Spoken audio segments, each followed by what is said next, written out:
بسم اللہ الرحمن الرحیم نحمده ونصلی علی رسولہ الکریم۔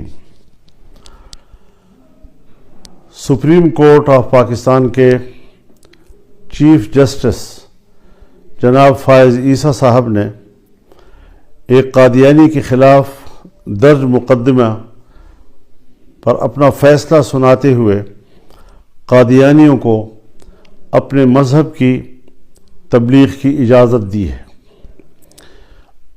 ان کا یہ فیصلہ شریعت اور آئین اور قانون کے خلاف ہے، اس سے متصادم ہے، اور ہم اس فیصلے کو علی الاعلان مسترد کرتے ہیں۔